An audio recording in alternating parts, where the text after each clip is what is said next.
Magandang umaga po sa lahat. Magandang hapon po sa lahat. Luzon, Visayas, Mindanao, kung saan kayong panig ng mundo po, tayo nagbabalik dito sa aking munting channel po sa Mil Soriano TV 29 po. Ayan, pasensya na po at nagkamali tayo. Akala ko maaga pa yung pala hapon na. Ayan. Magandang hapon po sa aking mga subscriber po. Thank you so much po sa lahat. Yung naman nanonood na hindi pa po nakapag-subscribe dito sa aking YouTube channel po, ako'y nakikisuyo lamang. Kung gusto nyo po ang ganitong mga topic po about coins, ang aking dinay-detalye rito, one by one po ay makikisuyo lang po sana. Pakipindot naman po ang ating notification bell, subscribe and like para ma-update po kayo sa mga latest kong gagawin mga video po. Magandang hapon po kung saan kayong panig ng mundo po. Lahat po ng senior citizen dito sa bundong ibabaw. Ayan po.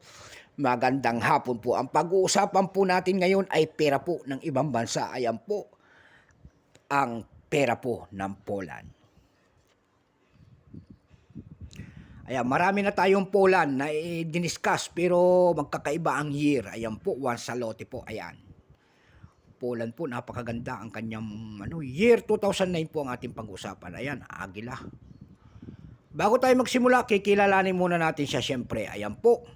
Issue po, Poland. Period, Third Republic 1989 up to date po. Type, standard circulation coins, years 1990 hanggang 2016. Value 1 sa lote po. Currency 4 sa lote 1995 up to date po. Composition po nito ay copper nickel. May bigat po itong 5 grams. May haba po naman 23 mm. May kapal po itong 1.6 mm. Ang kanyang hugis po, syempre pabilog. May orientation po, middle alignment. Number and dash 520. Reference number Y-282. Kung tawagin nila doon sa kanila ito po ay MW Men of Poland. Warsaw. Ayan. Ito pong 2009 po doon sa kanila, ito po ay 15%. Ayan po, kung ilang piraso naman ginawa ng Poland sa bariyang ito po ay 34 million piraso lamang. Doon po sa ating numista.com po, may presyo na kung tawagin ng ating mga kolektor. Ang kanyang extra fine, 15 almost uncirculated, 15 at uncirculated nito ay 69 pesos only. Dako tayo doon sa kanyang ebay.com na price. Ayan po. Doon sa ating ebay.com may nagbebenta na nito ng $4.43. Mayroon na rin $6.40 at $1 po yung kanyang pinakamababa.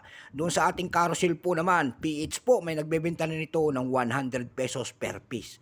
Wala na tayong may babahagi kung saan na ako napadpad. Napakahaba ng aking pag-aanap at wala na tayong maidadagdag na presyo. So hanggang dito na lamang po, Luzon, Visayas, Mindanao, kung saan kayong panig ng mundo po. Sana'y paloobin tayo ng Panginoon sa araw-araw natin pakikibaka sa buhay. God bless and bye-bye.